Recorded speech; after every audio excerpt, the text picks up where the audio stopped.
अस्सलाम वालेकुम। उम्मीद है कि आप सब खैरियत से होंगे। आज का जो हमारा टॉपिक है वो बहुत ईजी टॉपिक है, जिसके अंदर हम पढ़ेंगे कि हमारे पास जो एरर्स और अनसर्टेनिटीज़ होती हैं, ये हमारे पास दरअसल क्या होते हैं। हम इन दोनों चीज़ों का, जो कि एरर और अनसर्टेनिटी है, इसका फ़र्क भी जानने की कोशिश करेंगे कि इन दोनों में हमारे पास क्या फ़र्क होता है। अच्छा, अब एक बात को हमेशा याद रखें कि हमारे पास जब भी हम किसी भी चीज़ को मेज़र करते हैं या उसकी मेज़रमेंट हम किसी भी स्केल या किसी भी कैलकुलेशन से करते हैं, तो इस कैलकुलेशन के दरमियान में हमेशा हमारे पास उस चीज़ का या उस ऑब्जेक्ट का एक एक्यूरेट मेजरमेंट होता है। अब ये एक्यूरेट मेजरमेंट कैसे काउंट किया जाता है? ये हमारे पास एक्यूरेट मेजरमेंट एक किसी भी एक्यूरेट टूल से इस्तेमाल किया जाता है या उसको इस्तेमाल करते हुए उस मेजरमेंट को मेजर किया जाता है। दूसरा ये कि हम जब खुद से किसी भी चीज़ की मेजरमेंट करते हैं, तो हमारे पास उसके अंदर कुछ किस्म की हम गलतियाँ कर देते हैं, चाहे वो सिस्टम की तरफ से हो या हम जो इस्तेमाल कर रहे हैं टूल या स्केल इस्तेमाल कर रहे हैं उसकी वजह से हो, तो उसकी वजह से उसके अंदर क्या आ जाते हैं, कुछ अनसर्टेनिटीज़ आ जाती हैं, उसके अंदर कुछ ना कुछ डाउट आ जाते हैं। और जब हम इसको मेजर करते हैं तो इसका रिज़ल्ट एक्यूरेट रिज़ल्ट से क्या होता है, थोड़ा सा डिफरेंट होता है। अब यही जो रिज़ल्ट है, जो कि एक एक्यूरेट रिज़ल्ट किसी चीज़ का है जो एक्यूरेट मेजरमेंट से किया गया है, और एक वो जो कि हमने खुद मेजर किया है किसी स्केल को इस्तेमाल करते हुए। तो इन दोनों का जो डिफरेंस है, इन दोनों के डिफरेंस को हम क्या कहते हैं, इन दोनों के डिफरेंस को हम क्या कहते हैं, एरर कहते हैं। ठीक है। एरर दरअसल हमारे पास क्या होता है? एरर हमारे पास दो चीज़ों का फ़र्क होता है, दो चीज़ों का difference. It is the difference between two things. कौन कौन सी?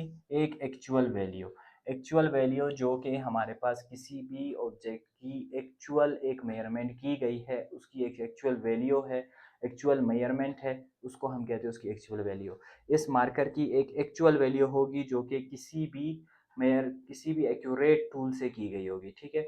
हम चीज़ों के ऊपर अक्सर देखते भी हैं कि जैसे कि कोई पानी की बोतल है या कोई और चीज़ है, उसके अंदर उसकी एक एक्यूरेट मेजरमेंट लिखी होती है कि ये बोतल इतने साइज़ की है। ठीक है। तो उसकी एक क्या होती है, एक्चुअल वैल्यू। दूसरी हमारे पास क्या होती है, मेजर्ड वैल्यू। मेजर्ड वैल्यू वो होती है जो कि हम खुद ब खुद किसी भी चीज़ से काउंट करते हैं। जैसे कि अगर कि मैं इस मार्कर को काउंट करना चाहूँ, तो मैं इसके ऊपर क्या रखूँगा, स्केल रखूँगा, इस स्केल से इसको काउंट करूँगा। जैसे कि मैंने यहाँ पे स्केल रखा है और इस पेंसिल की मैं क्या कर रहा हूँ, मेजरमेंट करने की कोशिश कर रहा हूँ। तो इस वैल्यू को हम क्या कहते हैं, मेजर्ड वैल्यू। तो इन दोनों का जो डिफरेंस है वो हमारे पास क्या कहलाता है, वो हमारे पास एरर कहलाता है। ठीक है। लेट्स सपोज के सिंपल एक एग्जांपल भी ले लेते हैं कि मैं किसी भी चीज़ की मेजरमेंट करता हूँ। मैं उसको एक सिंपल तराजू में या बैलेंस में रखता हूँ, जो कि मेरे पास एक आम तराजू होता है, तो उसकी जो मेजरमेंट आ जाती है, फॉर एग्जांपल मैं ये कहता हूँ कि उसकी मेजरमेंट आ जाती है 20 kg। अब ये जो 20 kg है, ये मैंने क्या किया है, ये 20 kg मैंने मेजर किया है एक सिंपल बैलेंस में, सिंपल तराजू में। तो ये मेरे पास क्या है, मेजर्ड वैल्यू। ठीक है। लेकिन वही जो चीज़ थी उसकी एक एक्यूरेट मेजरमेंट भी थी, जो कि उसके ऊपर मौजूद थी, लिखी हुई थी। वो उन लोगों ने क्या की थी, किसी भी एक डिजिटल बैलेंस से। अब डिजिटल बैलेंस की जो मेजरमेंट होती है वो बहुत ही ज़्यादा एक्यूरेट होती है। तो जब मैंने वो मेजरमेंट देखी, या जब मैंने उस टूल पे लिखा हुआ देखा, या जैसे भी उसकी मेजरमेंट थी, उसकी एक एक्यूरेट वैल्यू थी, वो जब मैंने देखी तो वो मेरे पास कितनी थी, 20.6 kg। तो ये मेरे पास क्या है, ये मेरे पास किसी भी चीज़ की एक्चुअल वैल्यू ये थी। तो इन दोनों का जो डिफरेंस होता है, डिफरेंस का मतलब क्या है, माइनस। इन दोनों का जो डिफरेंस होगा वो हमारे पास क्या आ जाएगा, 0.6 kg का।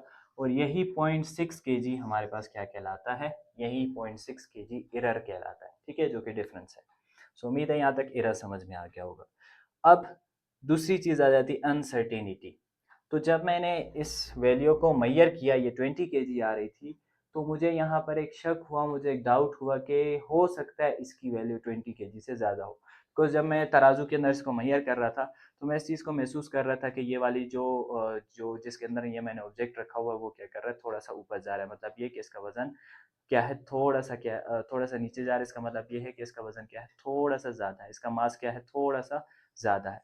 तो ये जो डाउट मुझे आ रहा था, जो कि मैंने अब तक मेजर नहीं किया था, तो उसको हम क्या कहते हैं, अनसर्टेनिटी। अनसर्टेनिटी हमारे पास क्या होता है, the doubt in the measured value. ठीक है। उसको हम क्या कहते हैं, अनसर्टेनिटी। मैंने कैलकुलेट किया, 20 kg आया, बट इसी मेजर्ड वैल्यू के अंदर मुझे एक डाउट था कि नहीं, इसकी वैल्यू 20 से ज़्यादा है।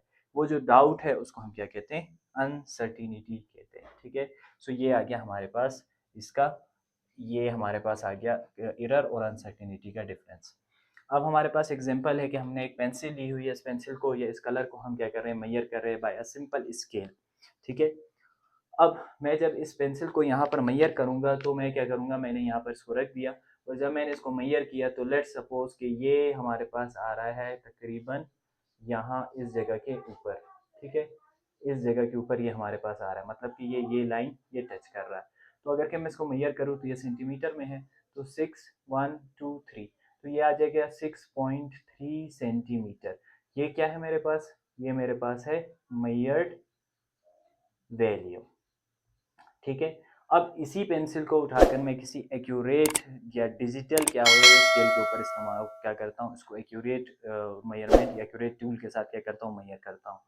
और जब मैं इसको मेजर करता हूँ तो मेरे पास रिजल्ट आ जाता है क्या चीज़, 6.35 सेंटीमीटर। ये मेरे पास क्या है, इसकी एक्यूरेट वैल्यू है, क्योंकि इसका एक एक्यूरेट रिजल्ट है, ठीक है।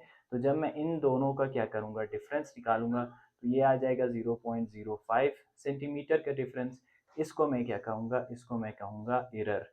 और ये जो मेजर्ड वैल्यू के अंदर मुझे डाउट आ रहा था कि ये वैल्यू थोड़ी सी ज़्यादा भी हो सकती है, कम भी, यहाँ पर ज़्यादा है, तो ज़्यादा जो आ रही है ये मेरे पास क्या थी, ये मेरे पास जो डाउट यहाँ पर क्लियर हो रहा था या डाउट आ रहा था, ये मेरे पास क्या है, ये हमारे पास अनसर्टेनिटी है। उम्मीद है ये समझ में आ गया होगा, ठीक है। अब हमारे पास जो एरर्स होते हैं वो क्यों किस तरह से होते हैं, उसके अंदर हमारे पास 4 टाइप्स के, इससे भी ज़्यादा टाइप्स के एरर आ जाते हैं, लेकिन मेनली ये होते हैं। पहला आ जाता है हमारे पास सिस्टमेटिक एरर, ऐसा एरर जो कि सिस्टम की वजह से हमारे पास क्या होता है, आ जाता है। जैसे कि यहाँ पर ये स्केल है, इसको भी आप सिंपल सिस्टम कंसीडर कर सकते हैं। तो मैंने जब इससे इसको मेजर किया तो मेजरमेंट के दरमियान में हमारे पास सिस्टमेटिक एरर आ गया। ये एरर हमारे पास तब आता है जब हमारे पास जो सिस्टम है वो थोड़ा सा ख़राब हो या इक्विपमेंट थोड़ा सा क्या हो, फॉल्टी हो, ठीक है। फॉर एग्जांपल कैसे, कि इसके में हो सकता है कि ये जो लाइन है इनके दरमियान का जो फासला है वो क्या है, कम ज़्यादा है, इस कम ज़्यादा होने की वजह से मेरी एक्यूरेसी क्या हो रही है, ख़राब हो रही है। इसको हम कहते हैं सिस्टमेटिक एरर। अगला एरर हमारे पास आ जाता है रैंडम एरर। पहली बात ये याद रखें कि रैंडम एरर हमेशा क्या होता है, अनप्रिडिक्टेबल होता है। आप अपने लिहाज से बिल्कुल सही टूल का इस्तेमाल करते हुए सही मेजरमेंट करते हैं, लेकिन रिजल्ट ख़राब आता है। लेट सपोज मैं एक चीज़ का या मैं टेम्परेचर को क्या कर रहा हूँ, मेजर कर रहा हूँ। मैं एक दिन एक चीज़ का टेम्परेचर मेजर करता हूँ, बिल्कुल सेम कैलकुलेशन, सेम मेजरमेंट और सेम चीज़ों के साथ वो एक आ जाता है, और फिर जब मैं उसको अगले दिन कैलकुलेट करता हूँ तो वो डिफरेंट आता है। अब इसमें जो रैंडम एरर है वो किस चीज़ का है, हम ये कंसीडर कर सकते हैं कि जो पहला दिन था जिसमें मैंने एक जो है उसको मेजर किया था, उसका टेम्परेचर वो किसी रूम के अंदर था, और वो जो रूम है उसका टेम्परेचर थोड़ा सा ज़्यादा था, उस दिन जो है थोड़ा क्या थी, गर्मी ज़्यादा थी, तो उसका जो रिज़ल्ट आएगा वो ज़्यादा आएगा। अब जब मैं अगले दिन उसका जो है उसी तरह से कैलकुलेशन और सब कुछ करता हूँ तो मेरे पास जो टेम्परेचर है वो थोड़ा सा कम आ जाता है। अब मेरी कैलकुलेशन और सब चीज़ें बिल्कुल ठीक है, बट फ़र्क किस चीज़ का आ रहा है, जो टेम्परेचर बाहर दूसरे दिन क्या है, ठंड है, तो इन दरमियान में हमारे पास क्या आ जाता है, एरर आ जाता है। अब यही एरर हमारे पास रैंडम एरर कहलाता है। पहली चीज़ ये हो गई, ये अनप्रिडिक्टेबल और होता है, और ये डिपेंड करता है कभी कभार सेंसिटिविटी के ऊपर, जो आपके पास टूल आप इस्तेमाल कर रहे हैं या जो मेजरमेंट है वो बहुत सेंसिटिव है। अगली चीज़ टेम्परेचर पर या एनवायरमेंटल फैक्टर्स पर। तीसरा आ जाता है ह्यूमन एरर, जो कि हम क्या करते हैं, गलती कर देते हैं मेजरमेंट के दरमियान में, ठीक है। अब मैंने इसको मेजर करते हुए इस वैल्यू को यहाँ पर ले लिया या इस वैल्यू को वहाँ पर ले लिया, या मैंने इस स्केल को ठीक नहीं रखा, थोड़ा सा इस साइड पर रख दिया। ये जो पेंसिल थी इसकी मैंने इस जो निब है इसको मेजर नहीं किया, यहाँ तक इसको मेजर कर दिया। तो ये जो गलतियाँ एक ह्यूमन ड्यूरिंग द कैलकुलेशंस भी हो सकती हैं, वो कर रहा है, तो वो हमारे पास क्या कहलाता है, ह्यूमन एरर्स कहलाते हैं, ठीक है। लास्ट आ जाता है इंस्ट्रूमेंटल एरर, बिल्कुल सेम सिस्टमेटिक एरर की तरह होता है। सिस्टमेटिक एरर के अंदर हमारे पास फिर एक बड़ी वाइड रेंज आ जाती है कि आसपास के एनवायरमेंटल फैक्टर सारा डिपेंड करता है उसके ऊपर। इंस्ट्रूमेंटल एरर के अंदर सिर्फ इंस्ट्रूमेंट जो आप इस्तेमाल कर रहे हैं उसका एरर क्या होता है, हमारे पास आ जाता है। So errors due to faulty instrument, जो आप इंस्ट्रूमेंट इस्तेमाल कर रहे हैं, अगर कि वो फॉल्ट हो, उसके अंदर कोई ना कोई वो गलती हो, या उसकी जो मेजरमेंट है, जैसे वर्नियर कैलिपर है, अगर कि उसका जो है ज़ीरो जो है वो आपको ना आ रहा हो सही जगह के ऊपर, पॉजिटिव या नेगेटिव एरर उसमें आ रहा हो, तो ये हमारे पास क्या होता है, सिंपल में इंस्ट्रूमेंटल एरर ये हमारे पास कहलाता है। सो उम्मीद है कि यहाँ तक जो है आपको टॉपिक के अंदर जो भी डाउट्स होंगे वो हमारे पास जो है वो आपको क्लियर हो गए होंगे। फिर भी अगर कि आपका कोई भी सवाल है तो आप जो है कमेंट सेक्शन के अंदर मुझे बता सकते हैं, अपना सवाल पहुँचा सकते हैं। मैं कोशिश करूँगा कि उनको क्लियर करने की कोशिश करूँगा, ठीक है।